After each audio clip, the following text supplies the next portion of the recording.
Shalom, Assalamualaikum warahmatullahi wabarakatuh. Perkenalkan nama saya Irwin Paliling. Saya mahasiswa program studi profesi nurse di Universitas Cendrawasih. Di kesempatan kali ini saya akan membawakan tentang asuhan keperawatan pada klien dengan tunagrahita.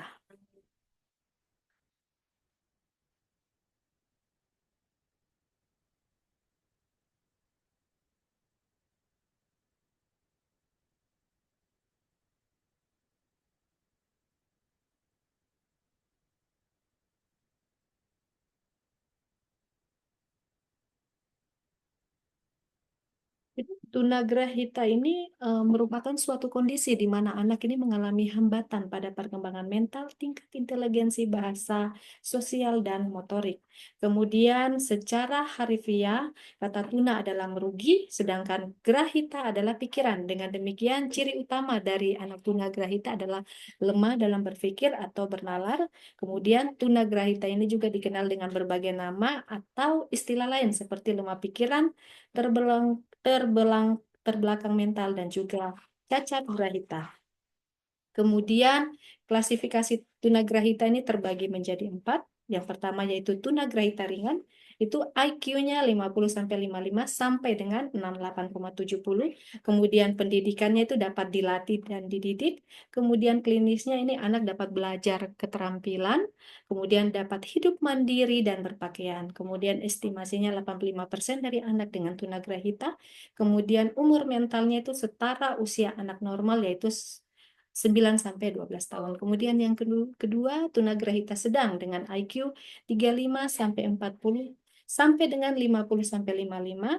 Pendidikannya ini dapat dilatih, kemudian klinisnya ini dapat belajar merawat diri, bersosialisasi. Kemudian untuk estimasinya 10% dari anak dengan tunagrahita. Kemudian umur mentalnya itu setara usia anak normal 6 sampai 8 tahun. Kemudian yang berikutnya tunagrahita berat. IQ-nya itu 20 sampai 25 sampai dengan 35 sampai 40. Kemudian di klinisnya ini perlu pengawasan, perlu latihan khusus untuk mempelajari beberapa keterampilan diri. Kemudian estimasinya 4% dari anak dengan tunagrahita. Kemudian umur mentalnya itu setara usia anak normal yaitu 3 sampai 5 tahun. Kemudian tunagrahita sangat berat, IQ-nya itu kurang dari 20 sampai dengan 25, kemudian klinisnya itu tidak mampu merawat diri, kemudian estimasinya itu 1-2% dari anak dengan tunagrahita. Kemudian etiologi penyebabnya yaitu genetik atau keturunan, kemudian sebab-sebab pada masa prenatal, sebab-sebab pada masa natal, kemudian sebab-sebab pada masa postnatal, kemudian ada faktor sosiokultural yaitu faktor lingkungan.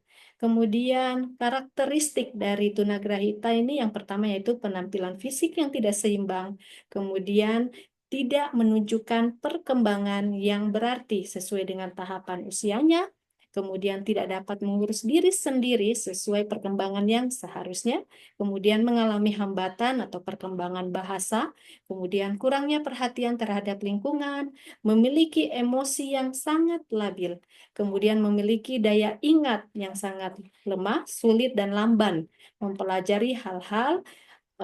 Kemudian kecerdasannya itu sangat terbatas dan mempunyai minat yang juga terbatas. Kemudian pemeriksaan diagnostiknya yaitu yang pertama yaitu meliputi LED, IgG atau IgM dan BUN. Kemudian pemeriksaan radiologinya meliputi pemeriksaan EEG, CT scan dan toraks. Kemudian ada pemeriksaan laboratoriumnya meliputi pemeriksaan serum, elektrolit atau virus. Kemudian untuk pathway-nya, jadi ada beberapa faktor yang menyebabkan tunagrahita, yaitu yang pertama yaitu faktor genetik, kemudian faktor prenatal, faktor natal, dan faktor postnatal. Yang pertama yaitu faktor genetik, itu akan terjadi kelainan jumlah bentuk kromosom. Kemudian faktor prenatalnya itu dari gizi, mekanis, toksin, endokrin, radiasi, infraksi, stres, imunitas, anoksis, embrio. Kemudian faktor natalnya itu dari faktor proses kelahiran yang lama, terus posisi janin yang abnormal, kecelakaan pada kegawatan fetal. Kemudian faktor postnatal ini ada akibat infeksi, kemudian ada trauma kapitis, kemudian kelainan endokrin dan metabolik, kemudian keracunan pada otak. Jadi dari beberapa penyebab ini akan mengakibatkan transfolasi kromosom, kelainan metabolisme protein, lemak, dan karbohidrat fenilketonuria. Kemudian akan mengakibatkan defek pada otak, lalu retarsi mental. Jadi setelah retarsi mental muncullah diagnosa keperawatan. Yang pertama yaitu kerusakan memori, kemudian yang kedua kesiapan peningkatan manajemen kesehatan. Kemudian eh, cara penanggulangannya yang pertama yaitu berikan pendidikan anak di sekolah terbaik, kemudian pembelajaran dimulai dari hal-hal yang pasti, lalu memberikan materi keterampilan yang memadai, kemudian ajarkan etika dan tata krama di depan umum, lalu perbanyak berlatih kosakata, kemudian perbanyak aktivitas interaksi sosial, kemudian kurangi penggunaan teknologi masa kini seperti HP. Kemudian kritisi yang saya pakai di sini ada kritisi jurnal yaitu terapi bermain puzzle untuk meningkatkan kemampuan kognitif pada anak tunagrahita ringan. Penulisnya yaitu Rafaelisinus Ginting dan kawan-kawan. Kemudian tahun tahunnya yaitu 2024, kemudian picotnya P-nya anak tunagrahita ringan, kemudian I-nya itu bermain pas terapi bermain puzzle, kemudian C-nya tidak ada perbandingan yang eksplisit disebutkan dalam artikel jurnal ini. Kemudian O-nya itu meningkatkan kemampuan kognitif, keterampilan berpikir, koordinasi motorik dan kreativitas anak. Kemudian T-nya ini tidak disebutkan dalam spesifik dalam artikel ini, penelitian ini, tetapi dilakukan dalam konteks pengembangan kemampuan secara berkelanjutan.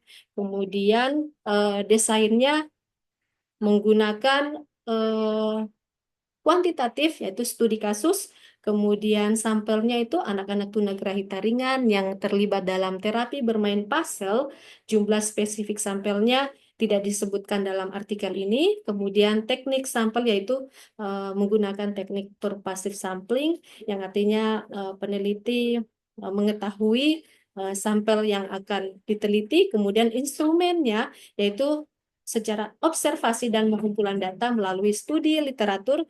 Kemudian hasil dari penelitian ini yaitu yang pertama meningkatkan kemampuan kognitif, kemudian yang kedua peningkatan motivasi untuk berpartisipasi, kemudian yang ketiga dukungan untuk pendidikan khusus.